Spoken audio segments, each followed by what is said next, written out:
وَلَنَجْزِيَنَّهُمْ أَجْرَهُمْ بِأَحْسَنِ مَا كَانُوا يَعْمَلُونَ، اور جو اس نے عمل کیا ہے اس سے بھی بہتر جزا ہم اپنے کرم کی صورتوں سے عطا فرمائیں گے۔ اگر ایک جملے میں عرض کرنا چاہوں تو ام البنین کی جزا کا نام ہے ابوالفضل عباس علیہ السلام۔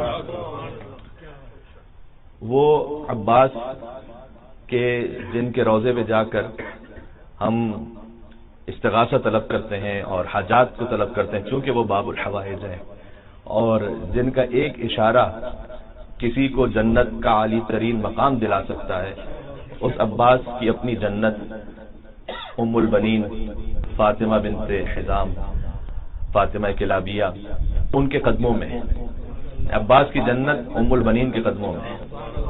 ایک مل کے صلوات بھیجیں محمد وعلیہ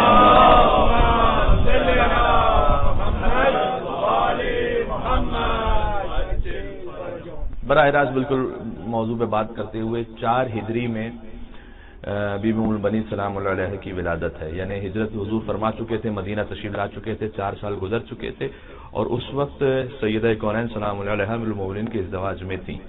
4 ہجری میں ولادت ہے بی بی ام البنین سلام اللہ علیہ کی۔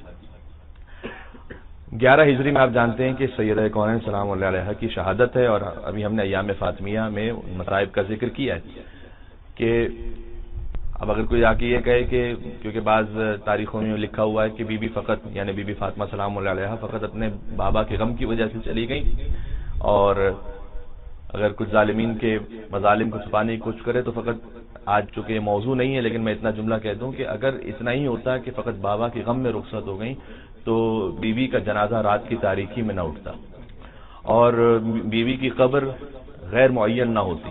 خود سیدہ کونین سلام اللہ علیہ کی قبر کا معلوم نہ ہونا اس بات کی دلیل ہے کہ کچھ تھا کہ جس کی وصیت حضرت فاطمہ زہرا سلام اللہ علیہ نے کی تھی، وإلا فقط غم کی وجہ سے اگر دنیا سے تشریف لے جاتی تو اور بھرپور طریقے سے جنازہ ہونا چاہیے تھا، اور بھرپور طریقے سے وہ قبر بھی موجود ہونی چاہیے تھی، کہ جو کہ نہیں ہے۔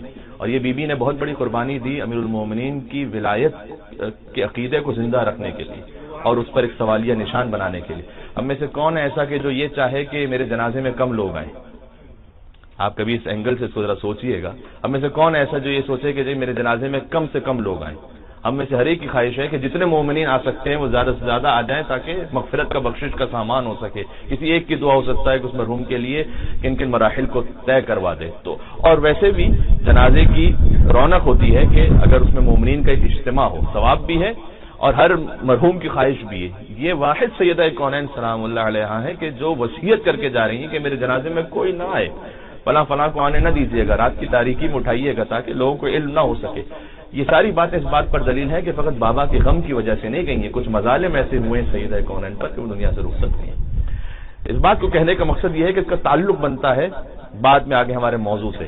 جب بی بی کے نام پر ایک پہلے مل کے صلوات بھیجیں، بی بی فاطمہ سلام اللہ علیہ، اللہم صلی علی محمد۔ جب بیوی کی شہادت ہو گئی تو انہوں نے کچھ وصیتیں فرمائی، ان وصیتوں میں سے مثلا ایک جو آپ نے بہت مرتبہ سنی کہ کفنی ودفنی وحنتنی باللیل، مجھے رات میں کفن دیجیے گا، رات میں حنوط کیجیے گا، رات میں دفن کر دیجیے گا۔ حتیٰ جب بیوی کی شہادت ہو گئی تھی تو مدینہ میں علم ہو چکا تھا۔ یہ بعض لوگ تاریخ کو ہو سکتا ہے کہ پورے ڈیٹیل میں جنہوں نے نہ دیکھا ہو تو ان کے ذہن میں یہ ہو کہ بھئی بیوی کی شہادت ہوئی اور مولا نے خاموشی کے ساتھ دفن کر دیا، ایسا نہیں ہوا ہے۔ پہلے بیوی کی شہادت ہوئی تو مدینے والے جمع ہوئے تھے اور سب کو خبر ہو چکی تھی کہ بیوی کی شہادت ہو چکی ہے، تو مدینے والے جمع ہو گئے کہ اب جنازے کا اہتمام ہوگا۔ تو مولا کائنات نے کہا کہ ابھی امر سیدہ میں تاخیر ہے، سب واپس چلے جائیں، تو باقاعدہ واپس کیا ہے مولا نے۔ یہ اور اس شدت احتجاج کو بیان کرتا ہے کہ یہ نہیں تھا کہ علم ہی نہیں تھا کہ انہیں سیدہ کونین دنیا سے تشریف لے گئی ہیں، علم رکھتے تھے، آئے بھی گھر پر، مولا کائنات نے واپس کیا کہ ابھی امر سیدہ میں تاخیر ہے، سب واپس چلے جائیں۔ اور جب سب واپس چلے جائے تو رات کی خاموشی میں امیر المومنین نے دفن کر دیا، صرف چند اصحاب باوفا کے ساتھ۔ تو بی بی نے جو وصیتیں فرمائی ان میں یہ بھی فرمایا کہ آپ میری قبر پر تشریف لاتے رہیے گا، قرآن کی تلاوت کیجیے گا۔ یہ فرمایا کہ فلاں اور فلاں کو میرے جنازے میں نہ آنے دیجیے گا، اے علی میری بڑی حسرت تھی کہ میں آپ کو اپنے بابا کے ممبر پر دیکھتی۔ یہ ساری باتیں بیان کرتے کرتے اس کے بعد بی بی نے کہا کہ میرے بچے ابھی بہت چھوٹے ہیں، اس لیے کہ امام حسن مجتبیٰ 7 برس کے تھے اور بی بی ام کلثوم جو سب سے چھوٹی دختر ہیں بی بی سیدہ کی وہ 1.5 برس کی، تو میرے بچے ابھی بہت چھوٹے ہیں، تو انہیں ضرورت ہے ایک ماں کی کہ جو انہیں، ایک خاتون کی جو انہیں ماں بن کر پالے. تو امامہ، ایک خاتون کا نام لیا بی بی سیدہ نے کہ وہ میرے بچوں سے میں نے دیکھا ہے بہت محبت کرتی ہے اور ان کا بڑا ادب احترام کرتی ہے، تو میں آپ سے وصیت کر رہی ہوں کہ میرے مرنے کے بعد آپ امامہ سے شادی کر لیجیے گا.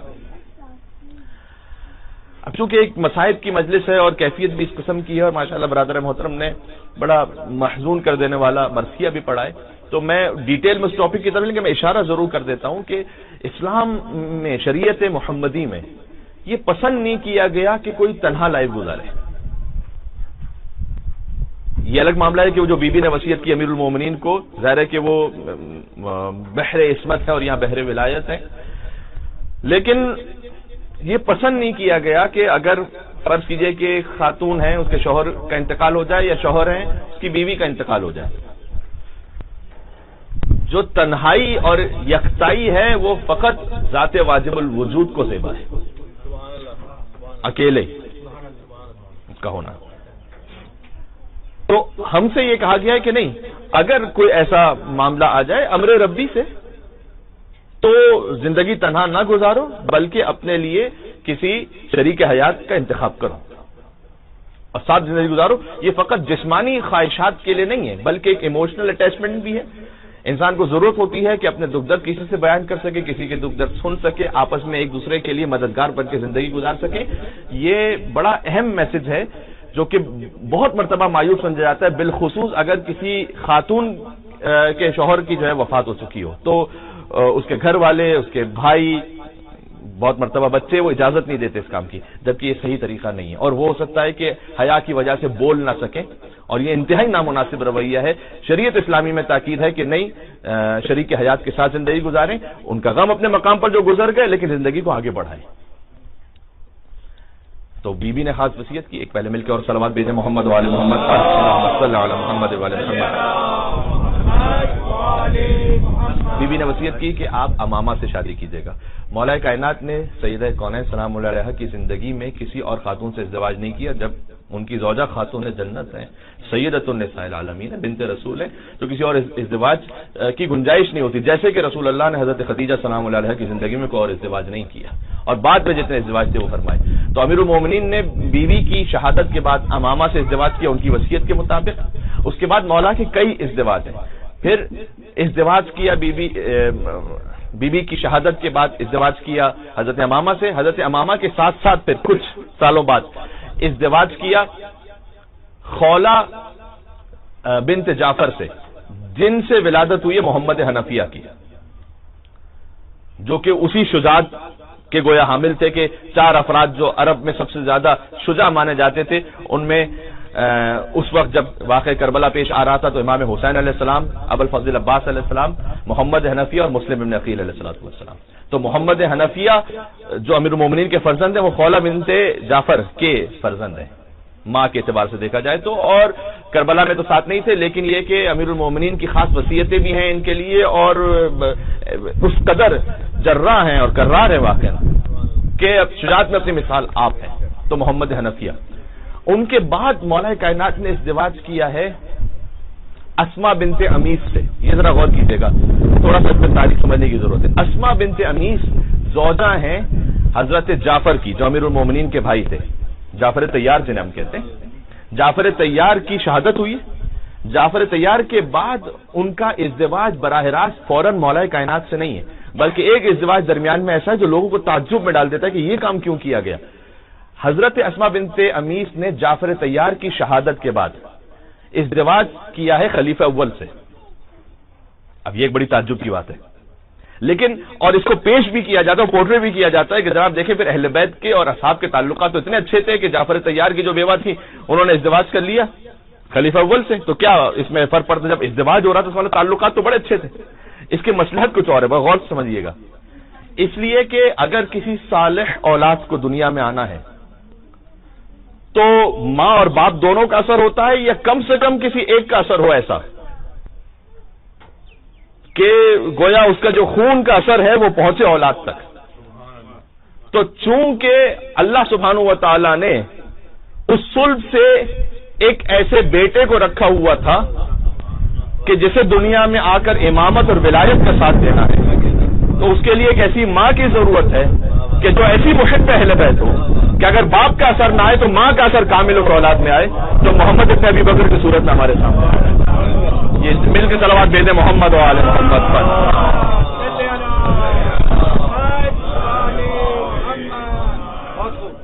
یہ مسئلے سمجھ میں آ رہی ہے آپ کو؟ یہ تاریخ کو ایک کے بعد ایک جوڑتے چلے جائیے گا۔ تو اسما بنت امیس نے ازدواج کیا ہے خلیفہ اول سے کہ جن کی اولاد ہے محمد ابن ابی بکر، اور یہ 2 سال کے تھے محمد ابن ابی بکر کے خلیفہ اول کا انتقال ہو گیا، تو گویا فقط 2 ہی سال کے تھے، پھر پالا امیر المومنین نے۔ کیوں؟ اس لیے کہ خلیفہ اول کے انتقال کے فوراً بعد اسما بنت امیس سے ازدواج کیا امیر المومنین علی ابن ابی طالب نے۔ لہذا امیر المومنین یہ کہا کرتے تھے کہ محمد ابن ابی بکر ہے اس کے سلٹ سے لیکن میرا بیٹا ہے۔ اور محمد ابن ابی بکر یعنی واقعاً میں اس موضوع پر ایک گھر میں گفتگو کر چکا، لہذا میں ڈیٹیل میں نہیں جاؤں گا، لیکن ہمارے یہاں پر ایک بہت سے مسلمان بھائیوں کو اپنے اپنے القاب گھر لینے کا ایک جو شوق ہوتا ہے، ان میں سے کہ خال المومنین، مومنین کے ماموں، اور جن کو مومنین کے ماموں کہتے ہیں وہ آج کل کی لینگویج میں بھی پکے ماموں ہیں، تو انہیں اس لیے وہ کہتے ہیں خال المومنین، یزید کے باپ کو کہتے ہیں، کیونکہ حضور کی ازواج ام المومنین، مومنین کی مائیں۔ اب اس کا بھی جو مطلب ہے مومنین کی مائیں، وہ کہاں سے کہاں پہنچا دیا گیا۔ ماں تو وراثت میں بھی حقدار ہوتی ہے، ماں سے تو کوئی پردہ بھی نہیں ہوتا، تو نہ حضور کی ازواج سے کوئی وراثت ملتی ہے، نہ کوئی حجاب وغیرہ کا ایسا معاملہ ہے کہ جیسے ماں سے کوئی حجاب نہ، ان سے تو پکا اور زیادہ سخت حجاب کا حکم ہے قرآن میں۔ یہ مومنین کی ماں فقط اس لیے کہا تھا کہ بعض لوگوں کے ذہن میں منصوبہ تھا کہ بعد وفات رسول ہم ان سے شادی کر لیں گے تاکہ ہمارا مقام یہ بڑھ جائے کہ بھائی رسول کی بیوہ سے ہم نے ازدواج کر لیا، تو قرآن نے اس کو روک دیا۔ اللہ سبحانہ وتعالیٰ نے حکم دیا کہ تمہاری ماؤں کی طرح خبردار ازدواج کرنے کی اجازت نہیں ہے تمہیں، اور یہ میں کہنے سے تاریخ میں جا کے پڑھے گا کہ کن کن کے ذہنوں میں یہ منصوبہ تھا۔ بات جو رہی حضور کی ازواج میں سے ایک ہیں ام حبیبہ، جن کا ہم احترام کرتے ہیں۔ ام حبیبہ اگرچہ کہ بیٹی ہیں ابو سفیان کی۔ اچھا اب یہ نام بہت سارے ہو رہے ہیں، میں تو انشاءاللہ یاد رکھ کے بول رہا ہوں، آپ کے ذہن میں بھی صحیح ترتیب رہے، ادھر سے ادھر نہ ہو جائے۔ تو ام حبیبہ بیٹی ہیں ابو سفیان کی۔ یہ اس اعتراض کا جواب بھی ہے کہ جناب شیعہ حضرات امہات المومنین کا جو احترام آپ کچھ کا اس لیے نہیں کرتے کہ وہ تو ان خلفاء کی بیٹیاں ہیں کہ جنہیں آپ خلیفہ نہیں مانتے، تو اس لیے آپ ان کا بھی احترام نہیں کرتے کہ جو ان کی مثلا بیٹی تھی اور زوجہ رسول میں آئی۔ حالانکہ ایسی کوئی بات نہیں ہے۔ ابو سفیان کے جن کا مذہب تشیع میں کم سے کم کوئی احترام نہیں ہے، لیکن اس کی بیٹی قابل احترام ہے اس لیے کہ اس نے رسول اللہ کے ساتھ وفا کی۔ تو ہمارے ہاں معاملہ یہ نہیں کہ کون کس کی اولاد میں سے کس کی اولاد میں سے نہیں ہے، معاملہ یہ کہ کس نے رسول اور رسول کے بعد آل رسول سے وفا کی ہے۔ معاملہ ایک مل کے صلوات بھیجیں محمد و آل محمد صلی اللہ علیہ محمد و آل محمد۔ یہ باتیں سامنے آ رہی؟ چونکہ ابو سفیان کی بیٹی ام حبیبہ یہ وہی ہے کہ جب ابو سفیان نے آ کر رسول کی چادر پر بیٹھنا چاہا تو انہوں نے چادر اٹھا لی تھی اور کہا تھا کہ یہ محمد رسول اللہ پاک و پاکیزہ یطہرکم تطہیرا کہ حامل ہستی کی چادر ہے، آپ مشرک ہوتے ہوئے اس میں نہیں بیٹھ سکتے۔ تو انہوں نے اپنے باپ سے چادر اٹھا لی تھی کہ میں چادر رسول پر آپ کو نہیں بیٹھنے دوں، اس خاطر ان کا احترام۔ ام حبیبہ چونکہ ابو سفیان کی بیٹی ہے تو لہذا ان کے بھائی کا نام کیا ہوا؟ معاویہ ابن ابو سفیان۔ تو ام حبیبہ تو ہے ام المومنین، ام المومنین مومنین کی ماں۔ تو مومنین کی ماں کا جو بھائی ہے وہ کون ہوتا ہے؟ تو ایک لقب بنایا باقاعدہ کتابوں میں، اس پوری کتابیں لکھی گئی ہیں اس پر کہ چونکہ ام حبیبہ تو ہیں ام المومنین، ان کے بھائی وہ ہیں تو لہذا وہ ہے خال المومنین۔ یہ اگر آپ کو اتنا ہی فیبریکیٹڈ رشتہ بنانے کا شوق ہے کسی ایک شخصیت کو تاریخ میں ٹھیک کرنے کے لیے، تو میں آپ سب سے کہنا چاہتا ہوں، جتنے یعنی آپ سامنے جو بیٹھے ہیں ان سے نہیں بات کر رہا میں اس وقت، میں یہاں کے ذریعے سے کہیں اور بات کر رہا ہوں۔ پچھلی گفتگو بھی جو ہماری سورہ قیامت پر تھی 2 مہینے قبل، تو آپ جو سامنے بیٹھے ہوتے ہیں 25 30 40 50 لوگ، وہ تو آپ مطمئن نظر ہوتے ہیں، یقیناً قابل احترام ہے سب، ماشاء اللہ اپنے مجلس میں تشریف لائیں۔ وہ لاسٹ ٹائم جب وہ سوشل میڈیا پہ گئی تو تقریباً 40,000 سے اوپر لوگوں نے اسے دیکھا ہوا تھا۔ تو میں بات کر رہا ہوتا ہوں ان ہزاروں لوگوں کو بھی ذہن میں رکھتے ہوئے۔ تو میں کہنا یہ چاہ رہا ہوں کہ اگر اتنا ہی آپ کو خال المومنین بنانے کا شوق ہے تو جو آپ کی نگاہ میں رسول اللہ کی سب سے چہیتی زوجہ ہیں وہ کون ہے؟ وہ سب جانتے ہیں. ان کے بھائی کون ہیں؟ محمد ابن ابی بکر. تو ان سے آپ کو کیوں تکلیف ہے؟ سب سے بڑے خال المومنین تو وہ ہونے چاہیے. ان کا تو آپ کبھی بھی ذکر نہیں کرتے خال المومنین کی صورت میں. جو رسول اللہ کی زوجہ ہیں عائشہ بنت ابی بکر، ان کے بھائی ہیں محمد ابن ابی بکر. تو جب وہاں خال المومنین آپ نے بنا دیا تو یہاں کیا تکلیف ہو رہی ہے آپ کو کہ محمد ابن ابی بکر کا احترام رکھیں آپ، جبکہ وہ رسول اللہ آپ کے مطابق رسول اللہ کی سب سے چہیتی زوجہ کے بھائی ہیں. فقط اس خاطر کہ انہوں نے علی ابن ابی طالب کا ساتھ دیا تھا جنگ جمل میں، اس لیے آپ کو تکلیف ہو رہی ہے.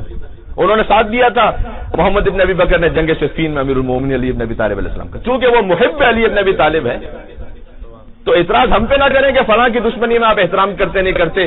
ہم آپ سے سوال کرتے ہیں کہ ہم نے تو ہمیشہ یہ دیکھا ہے کہ جس کو تاریخ میں علی سے محبت رہی آپ کو اس سے تکلیف رہتی ہے نا. تو اگر آپ نے وہ رشتہ بنانا تو رشتہ کدورت ہو تو سچی بات بھی مانی نہیں جاتی کہ چشمے کور تک سورج کی تابانی نہیں جاتی. یہ روشنی ہے نا یہاں پر. اب اگر کوئی نابینا ہے یا نابینا ہونے کی کم سے کم ایکٹنگ کر رہا ہے تو وہ کہے کہ مجھے تو اندھیرا نظر آ رہا، مجھے تو روشنی نظر ہی نہیں آ رہی. کہ چشمے کور تک سورج کی تابانی نہیں جاتی. اب اتنا بھی نہ اپنے کو بگاڑو بغض حیدر میں. ہے میرے ساتھ اب یا نہیں ہے؟ کدورت ہو تو سچی بات بھی مانی نہیں جاتی کہ چشمے کور تک سورج کی تابانی نہیں جاتی. اب اتنا بھی نہ اپنے کو بگاڑو بغض حیدر میں کہ خود تم سے تمہاری شکل ہی پہچانی نہیں جاتی. مل کے صلوات بھیجے محمد و آل محمد پر.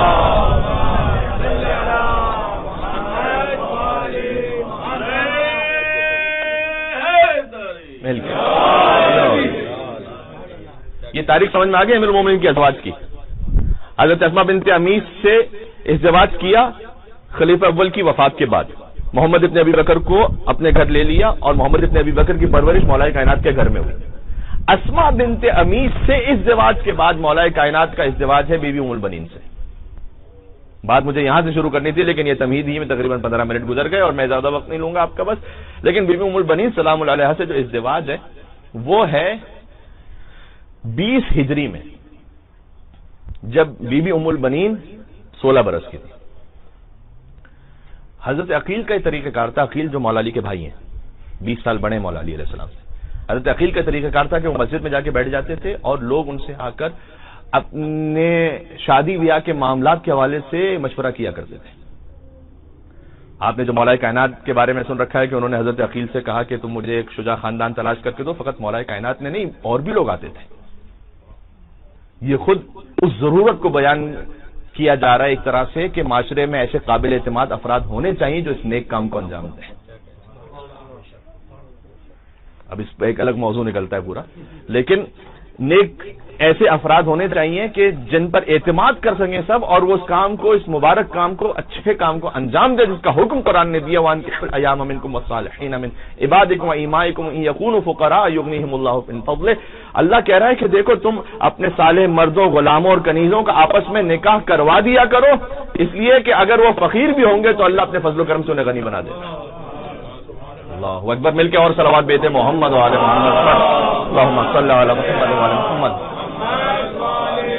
تو حضرت عقیل سے لوگ آ کے پوچھا کرتے تھے. یہ آج کی زبان میں جیسے کہا جائے، اب لفظ خاندان اہل بیت کے حوالے سے متناسب نہیں ہے لیکن میں سمجھانے کے لیے کہہ رہا ہوں تاکہ بات پہنچ جائے. میچ میکر جو ہوتے ہیں لیکن ان کی پھر اپنی کوالٹیز ہونی چاہیے. جیسے حضرت عقیل، اب وہ امانت دار ہو، وہ سب سے بڑھ کر دیانت دار ہو،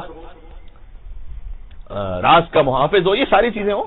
اس کے بعد کچھ افراد کو یہ کام کرنا چاہیے. تو حضرت عقیل کے بعد لوگ آ کے کہتے تھے کہ مثلا میں کسی با اخلاق خاندان میں شادی کرنا چاہتا ہوں. کوئی اپنے طور پر شرائط بتاتا تھا. حضرت عقیل جو ہے وہ نصاب، علم نصاب کے ماہر، یعنی نصاب جو نسب کا علم رکھتے ہو.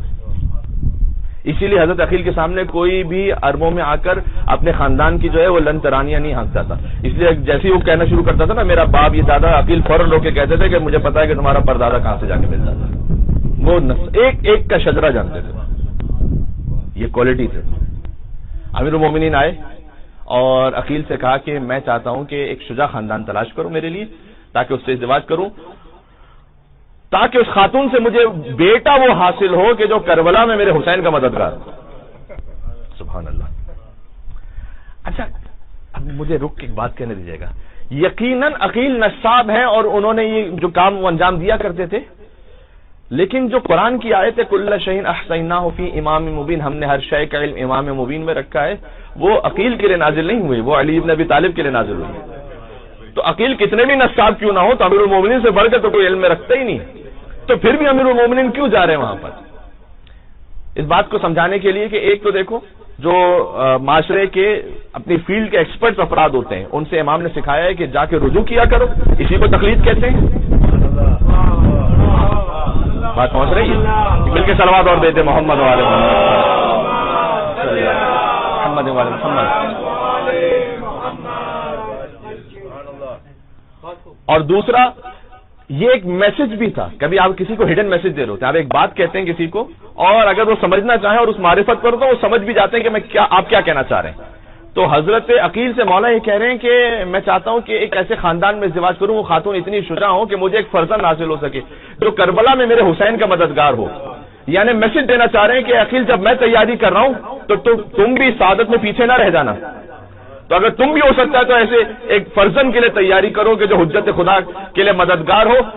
علی کے ہاں عباس ابن علی ابن ابی طالب کی ولادت ہوئی اور عقیل کے ہاں مسلم ابن عقیل ابن ابی طالب کی ولادت ہوئی. یعنی مولا علی نے عباس کو تیار کیا اور عقیل نے مسلم ابن عقیل کو تیار کیا. یہ اس پوشیدہ پیغام کا نتیجہ تھا کہ جو مولا کائنات نے عقیل سے کہا تھا تو عقیل نے بھی یہ سوچا کہ میں بھی کیوں سعادت میں پیچھے رہ جاؤں. یہ کربلا علی نے کربلا تیار کر کے دی ہے. اللہ اکبر. بات ہو رہی ہے. پھر حضرت عقیل نے فوراً کہا کہ اے علی میں جانتا ہوں خاندان کو, بنی کلاب کا خاندان ہے, بنی کلاب کا خاندان اوپر جا کر بنی ہاشم کے خاندان سے مل جاتا ہے. تو ان میں بڑے بڑے شجاع گزرے. ملاعب الاسنہ, ملاعب الاسنہ جو ہے وہ بی بی ام بنین جن کا نام فاطمہ کلابی ہے, ان کے 4 فادرز میں سے ایک گزرے تھے جن کا نام تھا عامر. ملاعب الاسنہ ان کہا جاتا تھا, یعنی نیزوں سے میدان جنگ میں کھیلنے والا لقب ہی ہے, یعنی جس کے لیے کھیل ہو نیزہ چلانا میدان جنگ میں. ابو برہ نام کے جو ہے وہ افراد گزرے ہوئے تھے, یعنی اس کا لغوی ترجمہ ہے کہ تیز دھار تلوار کا باپ. کچھ ایسے بھی گزرے ہوئے تھے جو کہتے تھے کہ اگر کہیں پر شیر نظر آ جائے جنگل میں تو فوراً مجھے بلا لینا. یعنی یہ ہوتا ہے کہ بھئی شیر انسان کو دیکھ رہا ہوتا ہے, یہ شیروں کو دیکھ رہے ہوتے تھے کہ کہیں پر نظر آ جائے. اتنے شجاع افراد جن آپ ان کی تاریخ پڑھیں, بی بی ام البنین کے خاندان کی تاریخ پڑھیں تو آپ کو نظر آئے گا کہ تلواروں کے دستوں پر جو فوجیں تھیں نا وہ ان کے آبا و اجداد کے نام لکھوایا کرتے تھے شجاعت کے لیے. یعنی بی بی ام البنین کے دادا, ان کے پردادا کے نام لکھے ہوتے تھے فوجیوں سپاہیوں کی تلواروں کے دستوں پر, ادب احترام کے ساتھ. ٹھیک ہے. حضرت عقیل گئے وہاں پر. یہ مدینہ سے باہر رہتا تھا خاندان, بنی کلاب کا قبیلہ جس کو ہم آج کل سببز کہتے ہیں, لیکن وہ بھی بہت تھوڑے سے آؤٹ اسکرٹس کے سبب. تو مولا کائنات کا پیغام لے کر جب عقیل پہنچے تو عربوں کا جو ایک شرافت اور مہمان نوازی کا طریقہ کار تھا کہ 3 دن تک تو یہ بات ہی نہیں پوچھتے تھے کہ آپ کیوں تشریف لائیں. 3 دن تک تو مہمان رکھتے تھے پہلے. مطلب یہ ہے کہ ہماری روایت کہاں سے کہاں بدل گئی نا. آپ نے خود ہی جملہ مکمل کر دیا. ایک مل کے صلوات بھیجے محمد وعلی محمد صلی اللہ علیہ محمد.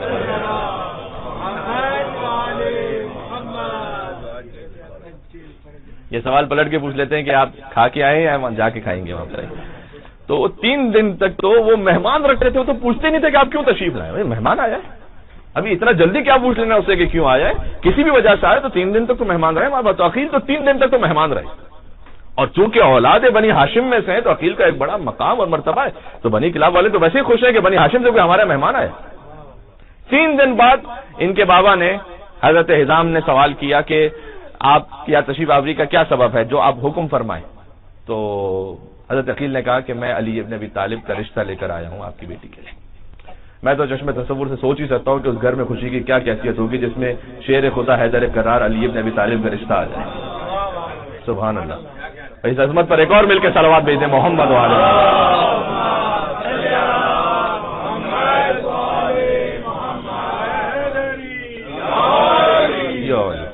واضح ہو رہی؟ حضرت حزام وہ بھی شرعی اقدار کے اتنے پابند کہ اگرچہ کہ علی ابن ابی طالب کا رشتہ ہے، لیکن عقیل سے یہ کہا کہ بس میں اپنی دختر سے پوچھ کے آ جاؤں، جبکہ مجھے یقین ہے کہ وہ راضی ہوں گی، لیکن شرعی تقاضا یہ ہے کہ میں اپنی دختر سے پوچھوں. سبحان اللہ. تو وہ گئے اپنی بیٹی کے پاس، ان کی ماں بھی ساتھ میں تھی، اور کہا کہ حیدر کرار شیر خدا علی ابن ابی طالب نے رشتہ بھجوایا ہے، آپ کا کیا خیال ہے؟ اور خاموشی میں چونکہ رضا ہے، اگر ایک خاتون اس وقت بیٹی جو ہے وہ خاموش رہے اور ان کے چہرے سے یہ آثار ہوں کہ اس بات پہ راضی ہے، تو شرم و حیا کی وجہ سے خاموشی میں رضا ہے. انہوں نے بھی اسی حیا اور شرم کے ساتھ ہی گویا اس طرح سے کہ اظہار فرما دیا کہ میں راضی ہوں اس پر، اور امیر المومنین کا ازدواج ہوا بی بی ام المؤمنین سلام اللہ علیہا سے. اس میں بڑی تفصیل ہے، بہت گنجائش ہے، بڑے معرفت کے پہلو بھی ہیں. جب بی بی تشریف لائی ہیں تو یہ تاریخوں میں لکھا ہوا ہے کہ وہ در خانہ پر بیٹھ گئی. اہل بیت اطہار علیہ السلام کے خانوادے میں ایک عجیب نظام آپ کو نظر آئے گا، اور جو اس محبت اور معرفت کی منزل پر ہے وہی ان باتوں کو سمجھ سکتا ہے. جملہ سن لیجئے گا. ایک خادمہ تھی فضرہ، لیکن ماں کہلواتی رہی، اور ایک ماں تھی ام البنین اور خادمہ کہلواتی رہی. یہ عجیب ہی کچھ محبت اور لطف کے تقاضے ہیں اس خاندان میں. تو تشریف لائیں، اور سب سے پہلے تمام بچوں کو، یعنی امام حسن، امام حسین، اور بی بی زینب اور بی بی ام کلثوم سلام اللہ علیہم وعلیہما، ان سے کہا کہ میں، آپ زمانہ یہ کہے گا کہ ماں بن کر آئی ہوں یہاں پر، لیکن میں ماں بن کر نہیں، میں آپ کی خدمت گزار بن کر آئی ہوں. اور اس وقت یہ بھی جملے تاریخ میں لکھے ہوئے، میں فقط خطابت کے انداز میں اس میں نہیں کہہ رہا، تاریخ میں لکھا ہوا ہے کہ بی بی نے یہ فرمایا کہ مجھے جو اولاد عطا ہوگی تو میں نے یہ نیت کی ہوئی ہے کہ وہ سب کی سب آپ اہل بیت پر پیدا ہوگی. پہلے ہی سے نیت فرما لی کہ میں بھی آپ کی خادمہ ہوں، اور جو مجھے اللہ نے اولاد عطا کی وہ بھی آپ ہی کی خدمت گزار ہوگی. اسے تاریخ میں ملتا ہے کہ امام حسین علیہ السلام شدید علیل تھے. جب یہ ازدواج ہوا اور بی بی ام البنین تشریف لائی ہیں تو امام حسین علیہ السلام اس وقت ازدواج شدید علیل سے 3 دن تک وہ ان کے بستر سے قریب بیٹھ کر بی بی دن اور رات خدمت کرتی رہی امام حسین علیہ السلام کی. اب آپ اس میں اگر دنیاوی معاملات کو لے کر آئیں تو یہ باتیں سمجھ میں نہیں آتی کہ ایک اسٹیپ مدر آ رہی ہیں جو پہلے سے ایک بچہ ہے، اس کی آ کر اس طرح سے خدمت کرنا، جب تک وہ دل محبت حسین سے سرشار نہ ہو یہ ممکن نہیں ہے. اور یہ آثار آپ کو ماں کے جو آثار ہیں وہ بیٹے میں نظر آ رہے ہیں. ابو الفضل عباس علیہ السلام ام البنین کی جزا اور ام البنین کی کمائی کا نتیجہ ہے ابو الفضل عباس. ایک اور بات بھی سن لیجیے گا. ویسے ایک فطرت کی بات ہے، جب ایک خاتون کوئی نہیں آتی ہیں تو دل میں کہیں خیال تو ہوتا ہے کہ چلیں میں اپنی جگہ بنا لوں، جو پرانی خاتون گزری ہیں اب ان کا ذکر محو ہو جائے اور اب میری جگہ بن جائے. ایسا ہے طریقہ کار. بی ام البنین تشریف لائی، نام تھا فاطمہ، تو بچوں نے فاطمہ کہنا شروع کیا. تو اچھا تھا نا، دنیا کے معاملات کے اعتبار سے دیکھا جائے کہ اچھا آپ انہیں نہیں اب مجھے پکار رہے ہیں. فوراً بی بی نے فرمایا کہ نہیں، فاطمہ اس گھر میں انہی سیدۃ النساء العالمین کا نام ہے، آپ مجھے نہ کہیں فاطمہ. تو خود کہنے سے منع فرمایا فاطمہ. اور اللہ سبحانہ وتعالیٰ نے مقام عطا کیا کہ ام البنین کا لقب آج ہر ایک کی زبان پر جاری اور ساری ہے. بیٹوں کی ماں، 4 بیٹے عطا ہوئے. ام البنین کے ہاں 4 بیٹے عطا ہوئے. 26 ہجری میں ابو الفضل عباس علیہ السلام کی ولادت ہے، بیٹے کا نام عباس رکھا. 36 ہجری میں دوسرے بیٹے کی ولادت ہے جن کا نام عبداللہ رکھا. 38 ہجری میں تیسرے بیٹے کی ولادت جن کا نام عثمان رکھا. وجہ بتاتا ہوں کیوں. 40 ہجری میں جو مولا کائنات کی شہادت کا سال ہے اس میں ولادت ہوئی حضرت اون ابن علی ابن ابی طالب کی. 4 بیٹے تھے. جو سب سے کم سن تھے وہ کربلا میں 20 برس کے تھے. جو سب سے بزرگ ابو الفضل عباس وہ 34 برس کے تھے. عباس دیکھیں، جب ہم کسی اپنے بچوں کا بھی جب نام رکھتے تو ہم چاہتے ہیں نا کہ وہ اثرات آئیں، اسی خاطر تو اچھا نام رکھتے ہیں. عباس کا مطلب ہے ہیبت سے گھورنے والا. اور عباس نام رکھا اور بی بی نے فرمایا کہ میں چاہتی ہوں کہ ہر دشمن علی اور دشمن حسین پر یہ فقط جب ہیبت کی نگاہ کرے تو دشمن آگے بڑھنے کی جرأت نہ کر سکے علی اور حسن اور حسین کی طرف. اس نیت سے نام عباس رکھا. دوسرے کے بیٹے کا نام عبداللہ رکھا. تیسرے بیٹے کا نام عثمان جو مولا کائنات نے رکھا. اب کوئی کہے کہ جناب تاریخ میں تو ہم دیکھتے ہیں کہ عثمان ایک اور شخصیت کے طور پر سامنے آتے تو یہ عثمان کیوں نام رکھا مولا نے؟ دیکھیں بات سمجھنے کی ضرورت ہے. حضرت عثمان ابن مظعون مولا علی کے ایک صحابی تھے اور مولا علی کو بڑے محبوب تھے. مولا علی نے ان کے نام پر اپنے فرزند کا نام عثمان رکھا ہے. یہ بعض زیارتوں کے جملے بھی اس طرح سے ہیں. اور عثمان ابن مظعون کے لیے مولا علی علیہ السلام یہاں تک کہا کرتے تھے کہ مجھے اس لیے عثمان ابن مظعون محبوب ہے کہ زمانہ جاہلیت میں جب اسلام کبھی اعلان بھی نہیں ہوا تھا اس وقت بھی کچھ لوگ فقط ایسے تھے کہ جو شراب سے دور تھے. ان میں ایک ہے عثمان ابن مظعون جن کی زندگی میں کبھی شراب خوری آئی ہی نہیں. اس خاطر مجھے عثمان ابن مظعون محبوب ہے اس لیے کہ اس کی زندگی طہارت پر گزری ہوئی ہے. سبحان اللہ. اور اگر ترتیب کے اعتبار سے بھی دیکھا جائے تو 14ویں نمبر پر عثمان ابن مظعون کا نام تاریخوں میں لکھا ہوا اسلام قبول کرنے والوں میں. تو ابتدائی مسلمان ہونے والوں میں بھی ان کا نام ہے اور ساتھ میں کہ اسلام کے اعلان سے پہلے ہی یہ اتنے طیب و طاہر تھے. ورنہ تو حتی کتنے ہی تو ایسے تھے کہ جو کلمہ اسلام پڑھنے کے بعد بھی پیتے پلاتے رہے. یہاں تک کہ بعد میں حکم آیا آہستہ آہستہ کر کے حکم آیا نا کہ پہلے جب نماز پڑھ رہے ہو تو پھر شراب نہ پینا اور اس وقت نہ پینا اور آہستہ آہستہ پھر اس کے بعد حرمت کا حکم آیا. یہاں تک کہ اتنی شراب لوگوں کے گھروں میں تھی کہ جب فائنل حرمت کا حکم آیا تو مدینہ کی گلیوں میں شراب بہہ رہی تھی. یعنی اتنی شراب رکھی ہوئی تھی کہ لوگ بہا رہے تھے تو بہہ رہی تھی باقاعدہ مدینے کی گلیوں میں. اسلام لانے کے بعد بھی جو پینے پلانے والے تھے ان کا مقام کچھ اور ہے. ان کے نام سے اسلام کو نہ جوڑیں. یہ وہ ہیں کہ جو حتی اسلام کے اعلان سے پہلے ہی گویا ان میں ایک طہارت یطہرکم تطہیرا ان سے ایک مودت کا ایک دل میں جو ظرف موجود تھا. بات ہو رہی. مولا علی کے ایک بیٹے کا نام عمر بھی ہے تاریخوں میں لکھا ہوا ہے. البتہ اس نام پر ایک ڈیبیٹ ہے کہ یہ نام واقع مولا نے رکھا نہیں رکھا لیکن جنہوں نے کہا کہ رکھا بھی وہ بھی حضرت ام سلمہ کے ایک فرزند جن کا نام عمر ابن مکرن ہے وہ بھی مولا کائنات کو بہت محبوب تھے. ان کے نام پر یہ نام رکھا گیا. تو میں اس وقت کوئی مناظرانہ گفتگو کرنے کے لیے آپ کی خدمت میں نہیں آیا لیکن جو تاریخی حقائق ہیں وہ کھول کے میں آپ کے سامنے رکھ رہا ہوں کہ کیوں مولا کائنات نے نام رکھے. اس وقت یہ تصور نہیں تھا کہ جب یہ فلاں نام رکھا جائے تو وہ ان کے نام پر ہوگا. آج ہم یہ نام اس لیے رکھتے کہ وہ ایک پرومیننٹ شخصیت ہیں. اب اگر کوئی نام رکھے گا ان کے نام پر تو پھر پتہ چلے گا کہ کس کے نام پر وہ نام رکھا گیا تھا. تو زمانوں میں فرق ہے. یہ بات واضح ہو گیا. یہ 4 بیٹے بس عزیزان گرامی باتیں تو اور بھی تھیں لیکن میں مختصر گفتگو کرنا چاہتا تھا لیکن یہ کچھ تفصیلات تھیں جو آج کے دن ہی کی مناسبت سے آ سکتی تھیں. آپ کے سامنے عرض ہو گئی. آپ بھی ذوق و شوق سے سماعت فرما رہے تھے. ایک مل کے صلوات بھیجے اور میں بات کو آگے ختم کرتا ہوں.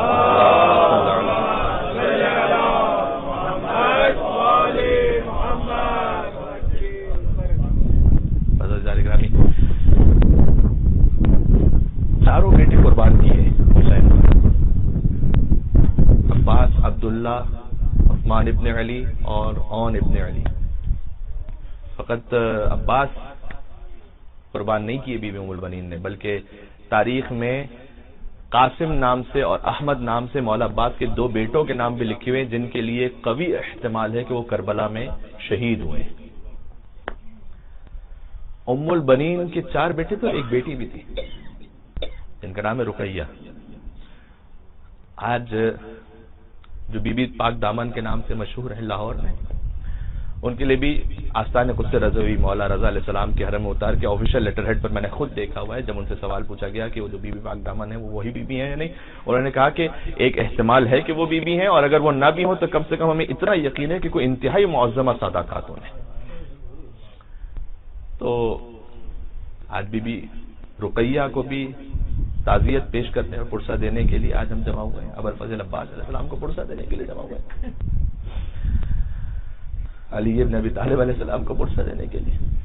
سن 64 ہجری میں بی بی کی وفات کہوں یا شہادت در حقیقت کہوں جس نے اپنے آپ کو قربان کیا اہل بیت اطہار کی خاطر. تو 64 ہجری میں نے کربلا کے واقعے کے 3 سال بعد بی بی دنیا سے پردہ فرما گئی. ایک بیٹی تھی. ان کا ازدواج کن کے ساتھ کیا؟ یہ مسلم ابن عقیل کے ساتھ.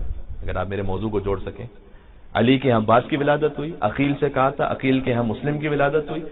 جو ام البنین کے یہاں بیٹی کی ولادت ہوئی اس کا ازدواج کر دیا مسلم ابن عقیل سے. اور مسلم ابن عقیل کے 2 یا 4 بیٹے تاریخ میں لکھے ہوئے لیکن 2 ہیں یا 4 ہیں سب کے سب شہید ہیں. یہ بات ہے. مسلم ابن عقیل کی ایک بیٹی بھی تھی جو شام غریبہ گھوڑوں کی ٹاپوں تلے پامال ہوئی. یہ میں نسل ام البنین کے مسائل پڑھ رہا ہوں. یعنی ام البنین کی نواسی ہوئی ام البنین کی بیٹی جیسے زینب اور ام کلثوم کوفہ اور شام کے بازاروں میں گئی، ویسے ام البنین کی بیٹی بھی، یعنی اس پورے خاندان نے کیا عجیب وفا کی.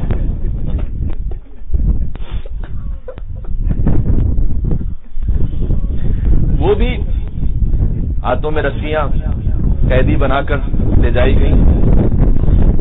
تو ام البنین بی بی کی عظمت سمجھ میں آ گئی، جن کے 4 بیٹے شہید، جن کے پوتے شہید، جن کا داماد شہید، جن کے نواسے شہید، جن کی بیٹی اسیر، جن کی نواسی گھوڑوں کی ڈاکو تلے پامال، پوری نسل ام البنین فدا ہو گئی نام حسین ابن علی.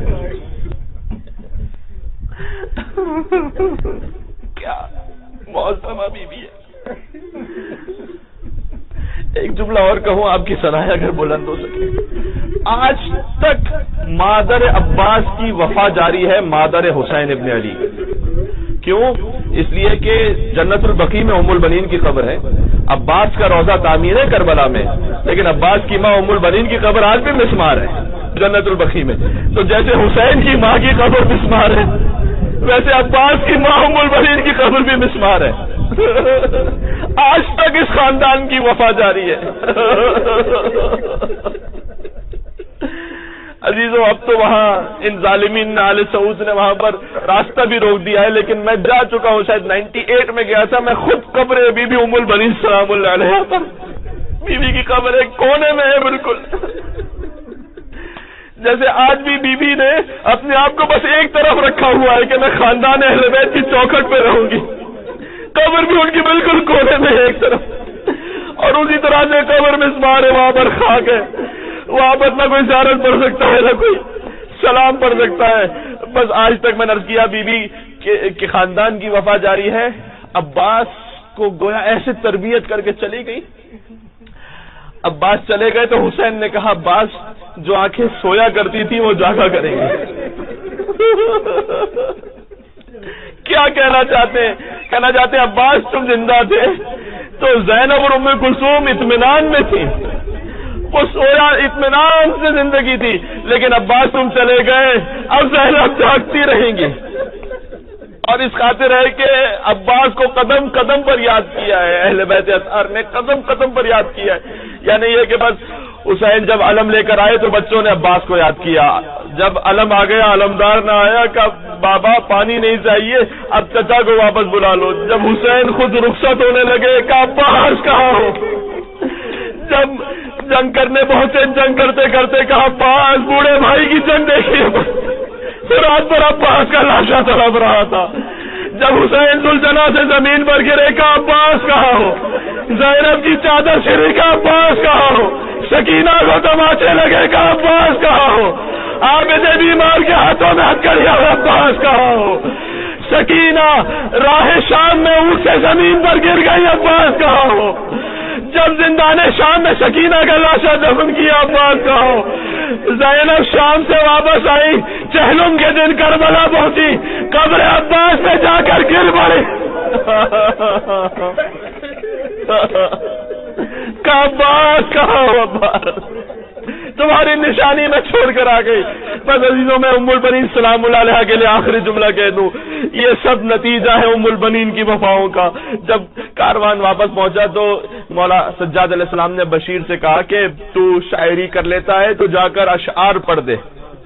کہ یا اہل المدینہ لا مقام لکم، اے مدینہ والوں اب مدینہ تمہارے رہنے کے قابل نہیں رہ گیا، اس لیے کہ حسین کربلا میں مار دیے گئے. ایسا لگ رہا تھا تاریخوں میں لکھا ہے جیسے آج ہی کے دن حسین کی شہادت ہوئی ہو، پورا مدینہ گریا کرتے ہوئے باہر تھا، یا حسین کی صدائیں تھی. اتنے میں بشیر نے دیکھا ہے کہ ایک معظمہ بھی تشریف لا رہی. اگر آپ محسوس کر سکے میں کیا کہنا چاہتا ہوں، ایک بیوی تشریف لا رہی ہے، فوراً سے بشیر کو لوگوں نے بتا دیا کہ اس بیوی کے 4 بچے مارے گئے، خبردار ان کے سامنے ایک ساتھ ذکر نہ کرنا کہ کیا ہوا تھا کربلا میں. ماں ہے، 4 بچوں کا غم ہے، 4 جوان بچے، ایک 34 برس کا ہے، ایک 24 برس کا ہے، ایک 22 برس کا ہے، ایک 20 برس کا ہے، 4 جوان بچے ہیں، ان کے سامنے فوراً نہ کہہ دینا. تو جب وہ معظمہ بی بی آئی تو بشیر یہ سوچ رہا تھا کہ یہ تو اپنے بچوں کا پوچھیں گی،